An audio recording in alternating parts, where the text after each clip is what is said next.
ನಮಸ್ತೆ ಎಲ್ರಿಗೂ, welcome back to my channel P ಪ್ರಯತ್ನ.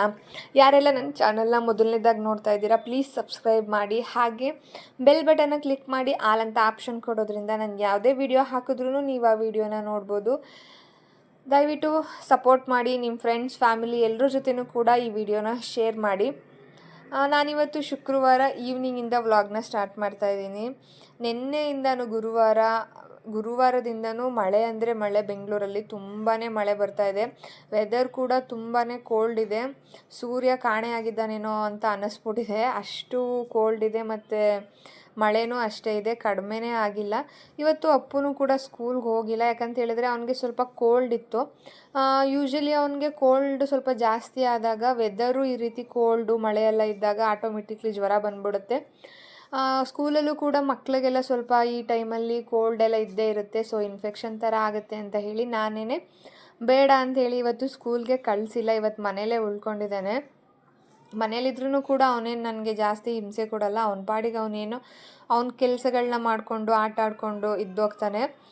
ಇವತ್ತು ಸಂಜೆ ಆಯಿತು, ಸ್ವಲ್ಪ ಕಾಳುಗಳನ್ನ ತಂದಿದ್ದೆ. ಇವಾಗ ಹಸಿ ಕಾಳು ಸೀಸನ್ ಇರೋದ್ರಿಂದ ಯಾರಿಗೆ ತಾನೇ ಕಾಳುಗಳು ಇಷ್ಟ ಆಗಲ್ಲ ಹೇಳಿ. ಅದರಲ್ಲಿ ಸ್ಪೆಷಲಿ ಹಸಿ ಕಾಳುಗಳು, ಇವಾಗ ತೊಗರಿ ಕಾಳು ಇರ್ಬೋದು, ಅವರೆಕಾಳು ಇರ್ಬೋದು, ಸೀಸನಲ್ಲಿದೆ. ಅದರಲ್ಲೂ ಈ ಅವರೆಕಾಳು ತುಂಬಾ ಸೀಸನ್ ಇದೆ.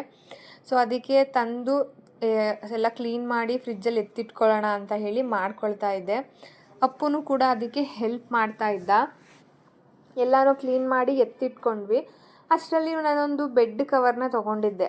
ಮನೆ ಹತ್ರ ಮಾರೋಕ್ಕೆ ಬಂದವ್ರ ಹತ್ರನೇ ಬೆಡ್ ಕವರ್ನ ತೊಗೊಂಡಿದ್ದೆ. ಯಾವಾಗಲೂ ಅಷ್ಟೇ ನಾನು ಆನ್ಲೈನಲ್ಲೇ ಬುಕ್ ಮಾಡ್ತಿದ್ದೆ, ಬಟ್ ಅದು ಬೆಡ್ಗೆ ಕರೆಕ್ಟಾಗಿ ಆಗ್ತಾನೆ ಇರಲಿಲ್ಲ. ಸೈಡಲ್ಲೆಲ್ಲ ಸಾಲ್ಟೇಜ್ ಆಗ್ತಾಯಿತ್ತು. ಹಾಗಾಗಿ ಈ ಸಲ ನೋಡೋಣ ಅಂಥೇಳಿ ಮನೆ ಹತ್ರ ಬಂದವ್ರ ಹತ್ರನೇ ಈ ರೀತಿ ಒಂದು ಬೆಡ್ ಕವರ್ನ ತೊಗೊಂಡಿದ್ದೆ. ಬಟ್ ಏನಪ್ಪ ಅಂತ ಹೇಳಿದ್ರೆ ಅವ್ರ ಹತ್ರ ಪಿಲ್ಲೋ ಕವರ್ಸು ಮತ್ತು ಎಡ್ಜಸ್ ಎಲ್ಲ ನಾವೇ ಸ್ಟಿಚ್ ಮಾಡ್ಕೋಬೇಕಾಗಿರುತ್ತೆ. ಸೊ ಅದಕ್ಕೆ ಪಿಲ್ಲೋ ಕವರ್ಸ್ ಎಲ್ಲ ಸ್ಟಿಚ್ ಮಾಡೋಣ ಅಂತ ಹೇಳಿ ಮಾಡ್ಕೊಳ್ತಾ ಇದ್ದೆ.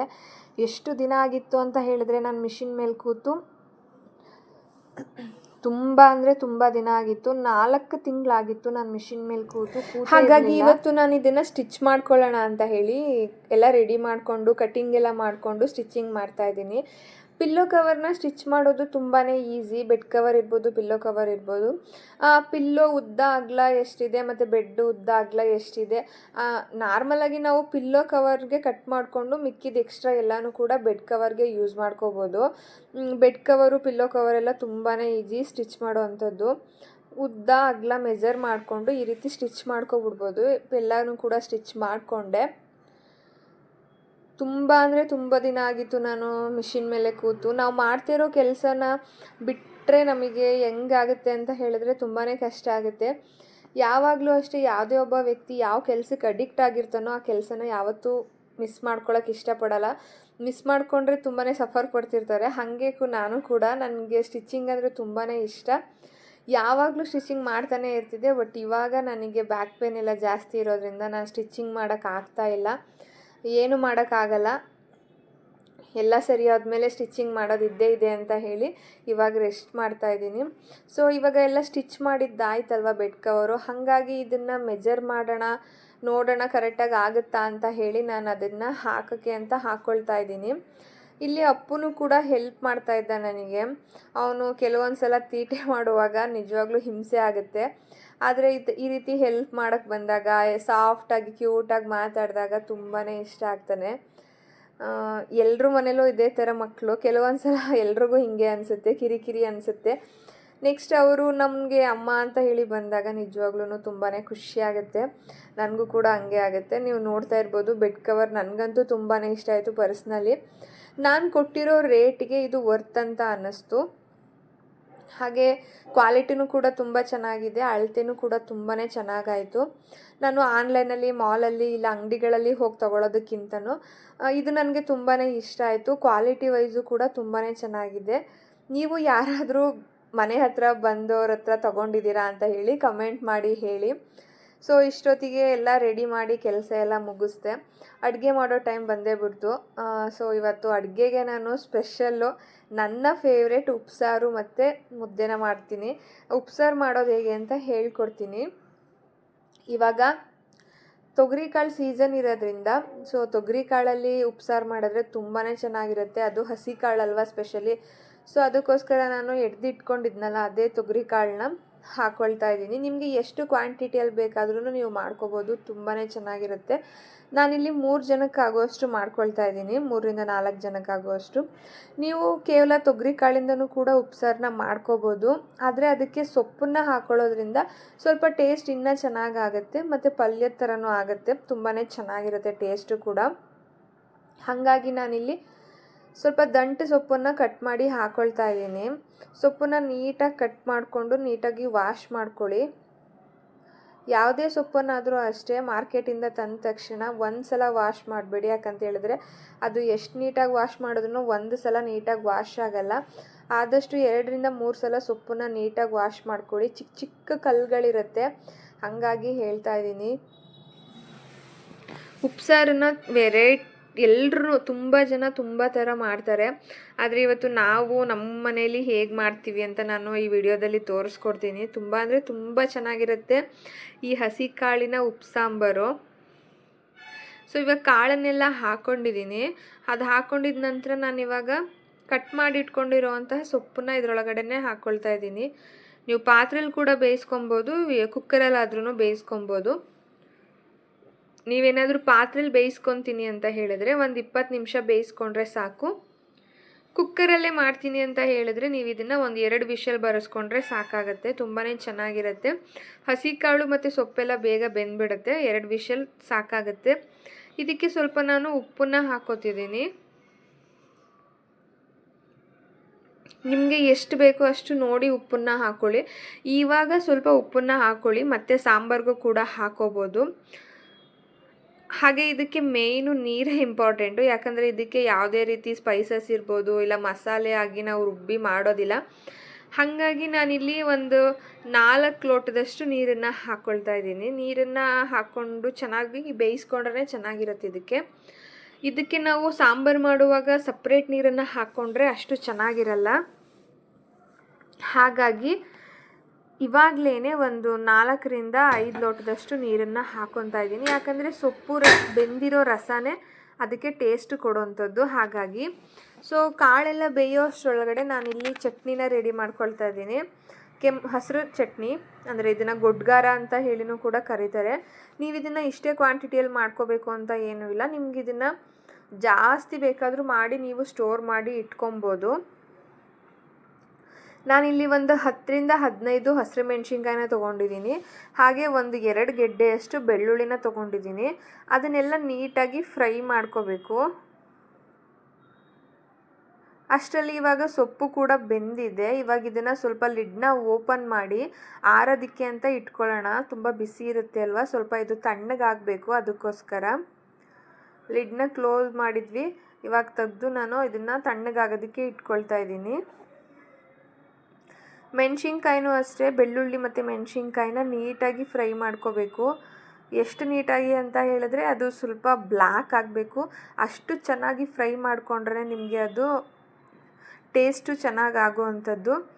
ನಾನು ಕೈಯಲ್ಲೇ ಇದನ್ನು ಫ್ರೈ ಮಾಡ್ಕೊತಾ ಇದ್ದೀನಿ, ನನಗೆ ಅಭ್ಯಾಸ ಇದೆ. ಮೀಡಿಯಮ್ ಫ್ಲೇಮಲ್ಲೇ ಇಟ್ಕೊಂಡು ಇದನ್ನು ಫ್ರೈ ಮಾಡ್ಕೊಳ್ಳಿ. ನೀಟಾಗಿ ಫ್ರೈ ಮಾಡಬೇಕು. ನೀವು ಜಾಸ್ತಿ ಉರಿ ಕೊಟ್ಟರೆ ಬೇಗ ಅದು ಸೀದೋಗ್ಬಿಡುತ್ತೆ. ಹಾಗಾಗಿ ಮೀಡಿಯಮ್ ಫ್ಲೇಮಲ್ಲೇ ಇಟ್ಕೊಂಡು ಈ ರೀತಿ ನೀಟಾಗಿ ಫ್ರೈ ಮಾಡ್ಕೋಬೇಕು. ಬೆಳ್ಳುಳ್ಳಿ ಹಸಿರು ಮೆಣಸಿನ್ಕಾಯಿ ಎರಡೂ ಕೂಡ ತುಂಬಾ ಚೆನ್ನಾಗಿ ಫ್ರೈ ಆಗಿರಬೇಕು. ನೀವು ಜಾಸ್ತಿ ಬೇಕಿದ್ರೂ ತೊಗೋಬೋದು, ಇಲ್ಲ ಇದಕ್ಕಿಂತ ಕಡಿಮೆ ಕ್ವಾಂಟಿಟಿಯಲ್ಲಿ ಬೇಕಿದ್ರೂ ತೊಗೋಬೋದು. ಆದರೆ ನೀವು ಯಾವಾಗಲೂ ಅಷ್ಟೇ ಈ ಚಟ್ನಿಗೆ ಸ್ವಲ್ಪ ಬೆಳ್ಳುಳ್ಳಿನ ಜಾಸ್ತಿ ಯೂಸ್ ಮಾಡಬೇಕು. ಆವಾಗ ಟೇಸ್ಟು ಸ್ವಲ್ಪ ಚೆನ್ನಾಗಾಗುತ್ತೆ. ಮತ್ತು ಅದನ್ನೆಲ್ಲ ಫ್ರೈ ಮಾಡ್ಕೊಂಡಿದ್ದು ಆದಮೇಲೆ ನಾನು ತಣ್ಣಗಾಗೋದಕ್ಕೆ ಅಂತ ಇಟ್ಕೊಂಡಿದ್ದೆ. ಅದು ಸ್ವಲ್ಪ ತಣ್ಣಗಾಗಬೇಕು. ಯಾಕೆ ಅಂತ ಹೇಳಿದ್ರೆ ನಾವು ಬಿಸಿ ಬಿಸಿ ಇರೋದನ್ನೇ ಮಿಕ್ಸಿ ಜಾರಲ್ಲಿ ಹಾಕೋಕ್ಕಾಗಲ್ಲ. ಬಿಸಿ ಬಿಸಿ ಇರೋದನ್ನೇ ಮಿಕ್ಸಿ ಜಾರಲ್ಲಿ ಹಾಕಿದ್ರೆ ಖಂಡಿತವಾಗ್ಲೂ ಜಾರ್ ಹಾಳಾಗುತ್ತೆ. ಹಾಗಾಗಿ ಅದನ್ನು ನಾವು ಸ್ವಲ್ಪ ತಣ್ಣಗಾದಮೇಲೆ ಈ ರೀತಿ ತೊಟ್ಟು ತೆಗ್ದಿರಲಿಲ್ಲ ನಾನು, ಅದಕ್ಕೋಸ್ಕರ ತೊಟ್ಟೆಲ್ಲ ತೊಗೊಳ್ತಾ ಇದ್ದೀನಿ. ನೀಟಾಗಿ ಕ್ಲೀನ್ ಮಾಡಿ ಎತ್ತಿಟ್ಕೊಬೇಕು. ಇವಾಗೆಲ್ಲ ಕ್ಲೀನ್ ಮಾಡಿ ಎತ್ತಿಟ್ಟಿದ್ದು ಆದಮೇಲೆ ನಾನು ಇದನ್ನೆಲ್ಲ ಒಂದು ಜಾರ್ಗೆ ಹಾಕ್ಕೊಳ್ತಾ ಇದ್ದೀನಿ. ಇವಾಗ ಇದಕ್ಕೆ ಕೊತ್ತಂಬರಿ ಸೊಪ್ಪು ಮತ್ತು ನಿಮಗೆ ಸ್ವಲ್ಪ ಉಪ್ಪನ್ನ ಹಾಕ್ಕೊಳ್ಳಿ ರುಚಿಗೆ ನೋಡಿಕೊಂಡು. ಹಾಗೆ ಒಂದು ಸ್ವಲ್ಪ ಜೀರಿಗೆ, 1 ಟೇಬಲ್ ಸ್ಪೂನಷ್ಟು ಜೀರಿಗೆನ ಹಾಕ್ಕೊಳ್ತಾ ಇದ್ದೀನಿ. ಜೀರಿಗೆ ಹಾಕ್ಕೊಳ್ಳೋದ್ರಿಂದನೂ ಕೂಡ ಫ್ಲೇವರ್ ತುಂಬಾ ಚೆನ್ನಾಗುತ್ತೆ. ಆ್ಯಂಡ್ ಹುಣಸೆ ಹಣ್ಣನ್ನು ಯಾವುದೇ ಕಾರಣಕ್ಕೂ ಸ್ಕಿಪ್ ಮಾಡಬೇಡಿ. ಆ ಹುಣಸೆ ಹಣ್ಣು ಹಾಕೋದ್ರಿಂದನೇ ಅದು ಫ್ಲೇವರ್ ಚೆನ್ನಾಗಾಗೋದು. ಮತ್ತು ಸಾಂಬಾರ್ಗೆ ಹಾಕ್ಕೊಂಡಾಗ ಕೂಡ ಅದು ಚೆನ್ನಾಗಾಗುತ್ತೆ. ಇಲ್ಲ ಅಂತ ಹೇಳಿದ್ರೆ ಸಾಂಬಾರು ಸಪ್ಪೆ ಸಪ್ಪೆ ಅಂತ ಅನ್ನಿಸ್ಬಿಡುತ್ತೆ, ಏನೋ ಮಿಸ್ಸಿಂಗ್ ಅಂತಲೇ ಅನಿಸುತ್ತೆ. ಸೊ ಹುಣಸೆ ಹಣ್ಣನ್ನು ಯಾವುದೇ ಕಾರಣಕ್ಕೂ ಸ್ಕಿಪ್ ಮಾಡಬೇಡಿ. ಮೊದಲು ಸ್ವಲ್ಪ ನೀರು ಹಾಕ್ಕೊಳ್ದಿರ ಗ್ರೈಂಡ್ ಮಾಡ್ಕೊಳ್ಳಿ. ಆಮೇಲೆ ಚೂರು ನೀರು ಹಾಕ್ಕೊಂಡು ಈ ರೀತಿ ಗಟ್ಟಿಯಾಗಿ ಪೇಸ್ಟನ್ನು ಮಾಡ್ಕೊಳ್ಳಿ. ತೀರಾ ತೆಳುವಾಗಿ ಮಾಡ್ಕೋಬೇಡಿ, ಚೆನ್ನಾಗಾಗಲ್ಲ. ಇದನ್ನು ಗೊಡ್ಡುಗಾರ ಅಂತ ಹೇಳಿ ಕರಿತೀವಿ. ಇದನ್ನು ನೀವು ಬೇಕಿದ್ರೆ ನೆಕ್ಸ್ಟ್ ಯಾವಾಗಾದರೂ ಅಂದರೆ ಇವಾಗ ನೆಕ್ಸ್ಟ್ ಚಿಕನ್ ಮಾಡಿದಾಗ ಕಬಾಬ್ ಜೊತೆ ನೀವು ಇದನ್ನು ಟೇಸ್ಟ್ ಮಾಡಿ ನೋಡಿ, ತುಂಬಾ ಚೆನ್ನಾಗಿರುತ್ತೆ. ಚಿಕನ್ ಕಬಾಬ್ ಜೊತೆ ಸೂಪರಾಗಿರುತ್ತೆ ಗೊಡ್ಡುಗಾರ. ಒಂದ್ಸಲ ಟ್ರೈ ಮಾಡಿ. ನೀವು ಇದನ್ನು ಸ್ಟೋರ್ ಮಾಡಿ ಕೂಡ ಇಟ್ಕೋಬೋದು. ಹಾಗೆ ಇವಾಗ ನಾನು ಅದೇ ಮಿಕ್ಸಿ ಜಾರ್ಗೆ ಆವಾಗಲೇ ಬೆಂದಿರೋಂತಹ ಸೊಪ್ಪು ಮತ್ತು ಕಾಳನ್ನು ತಣ್ಣಗಾಗಕ್ಕೆ ಇಟ್ಕೊಂಡಿದ್ದೆ.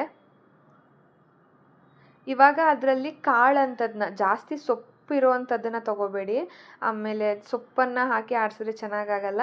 ಸ್ವಲ್ಪ ಕಾಳಂಥದ್ದನ್ನ ತೊಗೊಂಡು ಅದೇ ಜಾರಲ್ಲಿ ಅದನ್ನು ಗ್ರೈಂಡ್ ಮಾಡ್ಕೋಬೇಕು. ಯಾಕೆ ಅಂತ ಹೇಳಿದ್ರೆ ಸ್ವಲ್ಪ ಫ್ಲೇವರ್ಗೋಸ್ಕರ. ಅದು ಉಪ್ಸಾರಾಗಿರೋದ್ರಿಂದ ಸಾಂಬಾರು ತುಂಬ ತೆಳು ಇರುತ್ತೆ, ನೀರು ಥರನೇ ಇರುತ್ತೆ. ನಾವು ಈ ರೀತಿ ಕಾಳನ್ನು ಸ್ವಲ್ಪ ಗ್ರೈಂಡ್ ಮಾಡಿ ಹಾಕ್ಕೊಳ್ಳೋದ್ರಿಂದ ಆ ಕಾಳಿನ ಫ್ಲೇವರು ಇನ್ನೂ ಚೆನ್ನಾಗಿ ಬಿಟ್ಕೊಳ್ಳುತ್ತೆ, ತುಂಬಾ ಚೆನ್ನಾಗಿ. ಅದಕ್ಕೋಸ್ಕರ ನೆಕ್ಸ್ಟ್ ಇವಾಗ ನಾನು ಒಗ್ಗರಣೆ ಮಾಡೋದಕ್ಕೆ ಒಂದು ಪಾತ್ರೆನ ಇಟ್ಕೊಂಡು ಅದಕ್ಕೆ ಸ್ವಲ್ಪ ಎಣ್ಣೆ ಹಾಕ್ಕೊಂಡು ಸಾಸಿವೆ, ಈರುಳ್ಳಿ ಮತ್ತು ಒಣಮೆಣ್ಸಿನ್ಕಾಯಿನ ಹಾಕ್ಕೊಂಡು ಅದನ್ನೆಲ್ಲ ನೀಟಾಗಿ ಫ್ರೈ ಮಾಡ್ಕೊಂಡಿದ್ದು ಆದಮೇಲೆ ನಾವೇನು ರುಬ್ಬಿಟ್ಕೊಂಡಿರ್ತೀವಿ ನೋಡಿ, ಕಾಳು ಬೇಯಿಸ್ಕೊಂಡಿರೋವಂತಹ ಕಾಳನ್ನು ರುಬ್ಕೊಂಡಿರ್ತೀವಲ್ವ, ಅದನ್ನು ಈ ರೀತಿ ಅದನ್ನು ಒಗ್ಗರಣೆ ಒಳಗಡೆ ಹಾಕ್ಕೊಂಡು ನೀಟಾಗಿ ಫ್ರೈ ಮಾಡ್ಕೋಬೇಕು. ಒಂದು 2 ನಿಮಿಷ ಫ್ರೈ ಮಾಡ್ಕೊಳ್ಳಿ ಸಾಕು. ನಂತರ ಬೇಯಿಸಿಟ್ಕೊಂಡಿರೋಂತಹ ಸೊಪ್ಪು, ಕಾಳು ಎಲ್ಲನೂ ಕೂಡ ಮತ್ತು ನೀರು ಎಲ್ಲನೂ ಕೂಡ ಇದ್ರೊಟ್ಟಿಗೆ ಹಾಕಿ ನಾನು ಮಿಕ್ಸ್ ಮಾಡ್ಕೊಳ್ತಾ ಇದ್ದೀನಿ. ಬೇಕಿದ್ದರೆ ನೀವು ಸೊಪ್ಪು ಮತ್ತು ಕಾಳನ್ನು ಸಪ್ರೇಟ್ ಮಾಡಿಕೊಂಡು ಅದಕ್ಕೆ ಸಪ್ರೇಟ್ ಒಗ್ಗರಣೆ ಮಾಡ್ಕೊಬೋದು ಪಲ್ಯದ ರೀತಿ. ಬಟ್ ನಾನು ಆ ರೀತಿ ಏನು ಮಾಡ್ಕೊಂಡಿಲ್ಲ, ಇಲ್ಲೇ ಒಟ್ಟಿಗೆ ಹಾಕ್ಕೊಳ್ತಾ ಇದ್ದೀನಿ. ಯಾಕಂತ ಹೇಳಿದ್ರೆ ನಮಗೆ ಹೀಗೇ ಇಷ್ಟ ಆಗುತ್ತೆ. ನೀವು ಬೇಕಿದ್ರೆ ಸಪ್ರೇಟ್ ಮಾಡ್ಕೋಬೋದು. ಇವಾಗ ಇದನ್ನು ಒಂದು 5 ನಿಮಿಷ ಕುದಿಯೋದಕ್ಕೆ ಬಿಡಬೇಕು. ಇವಾಗ ನೋಡಿ ನನ್ನ ಮಗ ಇಲ್ಲಿ ಅಷ್ಟರಲ್ಲಿ ಏನೋ ಒಂದು ಕಿತಾಪತಿ ಮಾಡ್ತಿದ್ದಾನೆ. ಏನೋ ಒಂದು ಸ್ಟಿಕ್ಕರ್ ತೊಗೊಬಂದು ಅಮ್ಮ ಚೆನ್ನಾಗಿರುತ್ತೆ ಅಂತ ಹೇಳಿ ಫ್ರಿಜ್ ಮೇಲೆಲ್ಲ ಅಂಟಿಸ್ತಾ ಇದ್ದಾನೆ. ನಾನು ಎಷ್ಟೇ ಬೇಡ ಅಂತ ಹೇಳಿದ್ರು ಇದೇ ಕೆಲಸಗಳು ಮಕ್ಕಳು ಮಾಡೋದು. ನಾವೇನು ಬೇಡ ಅಂತೀವೋ ಅದನ್ನೇ ಫಸ್ಟ್ ಮಾಡ್ತಾರೆ.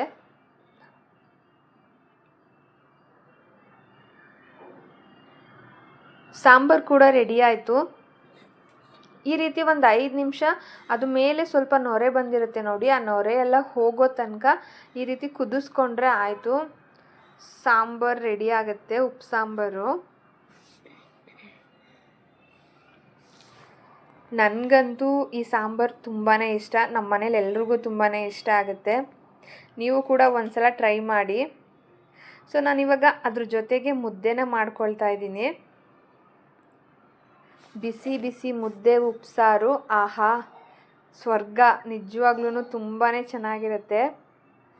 ನಾನು ರೈಸನ್ನ ರಾತ್ರಿ ಟೈಮ್ ನಾವು ಜಾಸ್ತಿ ತಿನ್ನಲ್ಲ, ಹಾಗಾಗಿ ತುಪ್ಪನೇ ನಾನು ಮುದ್ದೆ ಮಾಡುವಾಗ ಅದರೊಳಗಡೆ ಒಂದು 2 ಸ್ಪೂನಷ್ಟು ತುಪ್ಪನೇ ಹಾಕ್ಕೊಂಬಿಡ್ತೀನಿ. ಹಾಕ್ಕೊಂಡು ನೀಟಾಗಿ ಮಿಕ್ಸ್ ಮಾಡಿಕೊಂಡು ಅದನ್ನೇ ಮುದ್ದೆ ತಿನ್ಕೊತೀವಿ.